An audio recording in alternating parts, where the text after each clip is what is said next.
Hello everyone. बहुत लोग परेशान हैं कि अभी एडमिशन में डीएलएड वाला एडमिशन में क्या सब लग रहा है और मुझे क्या सब लगा।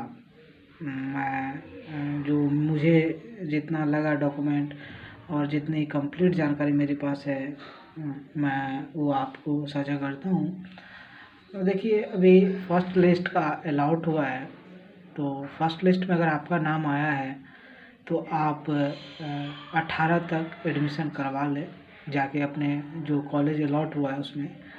अगर आप उनसे नाखुश है उस कॉलेज से, तो आप स्लाइड अप का ऑप्शन का उपयोग कर सकते हैं, तो वो भी कर सकते हैं। और वहाँ जाएंगे तो जो डॉक्यूमेंट है वो सब आप रेडी रखेंगे। जो उसकी लिस्ट है मैं आपको प्रोवाइड कर दे रहा हूँ। तो इतने डॉक्यूमेंट आपको वहाँ उपलब्ध करवानी होती है और काफ़ी स्ट्रिक्ट रहता है। जैसे मेरा पीटीसी महेंद्र पटना में ही हुआ था फर्स्ट अलॉट में ही, तो यहाँ तो और स्ट्रिक्ट कॉलेज है और मुझे काफ़ी परेशानी का सामना करना पड़ा, दौड़ बड़ा। पर जब आप कुछ करना चाह रहे हैं तो ये सब बहुत छोटी चीज़ होती है। तो मुझे लग रहा है कि आप अगर लेना चाहते हैं, इच्छुक हैं, तो ले सकते हैं एडमिशन। इसमें क्या सब लगा, सबसे पहले आपको मैं बताऊं, अलॉटमेंट लेटर जो बहुत ज़रूरी है। उसके बाद CAF कॉमन एप्लीकेशन फॉर्म जो आप डीएलएड की वेबसाइट है बिहार बोर्ड के, वहाँ से डाउनलोड करते हैं वो। उसके बाद जैसे पीटीसी महेंद्र का एक अपना एक वेबसाइट पे एक फॉर्म था, ऑफलाइन फॉर्म, उसको डाउनलोड करके प्रिंट करवा के उसको भरना पड़ा हमें। तो बाद में उसी को हमें बाद में दे दिया गया, जो एज अ रिसिप्ट मेरे लिए हुआ। उसके उसके बाद यहाँ हमें डीडी जो जनरल है, जनरल या ओबीसी है, उनको 11,500 का डीडी लगा, और जो SC ST से बिलोंग करते हैं उनको 7,000 का डीडी लगा। आप डीडी किसी भी बैंक से बनवा सकते हैं, और आपके जो डीएलएड कॉलेज अलॉट किया गया है उसके सूचना अनुसार आपको बनवाना है कि कहाँ बनवाना है, किसको देना है, या कोई कुछ कुछ डीएलएड डायरेक्ट भी पेमेंट ले रहे हैं, तो आप देख सकते हैं कि वो डायरेक्ट ले रहे हैं या क्या ले रहे हैं। हमें पीटीसी महेंद्र में लगा ड्राफ्ट के माध्यम से, तो हमने डीडी बना लिया। आप किसी भी बैंक से डीडी बना सकते हैं, केवल एक अगर महेंद्र में एडमिशन हो रहा है आपका, तो गांधी चौक वाला जो है उस पर नहीं बनाना है, SBI गांधी चौक के पास नहीं बनाना है डीडी। बाकी आप कहीं भी किसी भी बैंक से बना सकते हैं, रजिस्टर्ड होना चाहिए बैंक।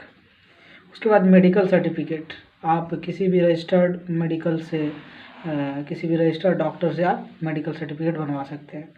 यहाँ हमने PMCH गया था, काफ़ी मशक्क़त से हमने बनवाई और फिर वो हुआ। उसके बाद एक शपथ पत्र है जो आप कॉलेज की वेबसाइट या आप कॉलेज में जो टांगा हुआ है शपथ पत्र, वो प्रिंट करवा के आप नोटरी के पास जाके किसी भी सिविल कोर्ट में या हाई कोर्ट में भी वो बनता है, लेकिन सिविल कोर्ट में चले जाइए, नज़दीक होगा, और किसी भी सिविल कोर्ट में आप वो नोटरी बनवा सकते हैं।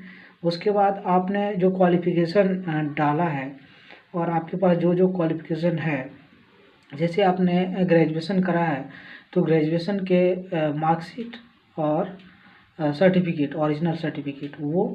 उसके बाद 12th के आपके जितने भी है सर्टिफिकेट, मार्कशीट और ओरिजिनल सर्टिफिकेट, फिर 10th के मार्कशीट और सर्टिफिकेट, ये आवश्यकताएं हैं तीनों। उसके बाद अगर आप इंटरमीडिएट के बाद ले रहे हैं तो आपके पास CLC होगा, वो चाहिए इनको, या आप माइग्रेशन रखते हैं तो माइग्रेशन चाहिए, ग्रेजुएशन वगैरह सब में माइग्रेशन दिया जाता है, तो आप माइग्रेशन दीजिए उन्हें। उसके बाद आती है बारी 4 से 5 फ़ोटो आपको लगेंगे, हम लोग को 5 फ़ोटो लगे, तो आप भी कोशिश कीजिए 5 फ़ोटो लेके जाने का नोटरी से, लेकिन शपथ पत्र बनवा लीजिए। देखिए किसी किसी डीएलएड में नोटरी से भी ले रहा है, जैसे मेरा कॉलेज नोटरी से ले रहा है, लेकिन मेरे कुछ मित्र हैं जो दूसरे जगह से ले रहे डीएलएड में एडमिशन, उन्होंने नोटरी से नहीं, उन्हें मांगा गया कि नहीं हमें कोर्ट के जज से चाहिए। तो उस टाइप का कुछ है, आप कॉलेज का नोटिस अवश्य देख लें कि क्या आवश्यकताएं हैं, उसके अकॉर्डिंग ही बनवाएं। और सबका 2-2 जीरोक्स कॉपी ले लेना है, 2-2 कॉपी ले लेना है, वो आवश्यकता है। तो वहाँ उसके बाद जो आपका कास्ट सर्टिफिकेट है, रेसिडेंटल है, वो आवश्यक है। अगर आप EWS से बिलोंग करते हैं तो आपको EWS की आवश्यकता है। उसके बाद आप अगर विकलांग है, नहीं सकता है, तो आप उसकी प्रमाण पत्र दें। तो ये कुछ डॉक्यूमेंट थी जो अलॉटमेंट लेटर के साथ आपको CAF चाहिए, कॉमन एप्लीकेशन फॉर्म, जो आपको डीएलएड की वेबसाइट से डाउनलोड करना होगा। उसके बाद आपका स्कोर कार्ड वो भी चाहिए, स्कोर कार्ड भी आप साथ में ले जाएंगे। और क्या रह गया ऐसा, बस इतना अगर आप डॉक्यूमेंट ले जा रहे हैं तो इनफ है। मुझे लग रहा है किसी किसी को डाउट होगा कि भैया ये बताइए कि मेरे पास प्रोविज़नल नहीं है या CLC नहीं है तो क्या मेरा एडमिशन होगा? भाई एडमिशन होगा, आप जो निर्धारित समय है उसके समय साथ जाइए, वहाँ पहले एडमिशन करवा लीजिए, जो फ़ी है डिपॉजिट कर लीजिए, जमा कर लीजिए। एंड आफ्टर दैट आप समय ले लीजिए 1 सप्ताह का कि हाँ मैं 1 सप्ताह के अंदर जमा कर दूंगा। तो आप अंडरटेकिंग लगा के एकदम आपका एडमिशन हो जाएगा। CLC आप बाद में जमा कर सकते हैं।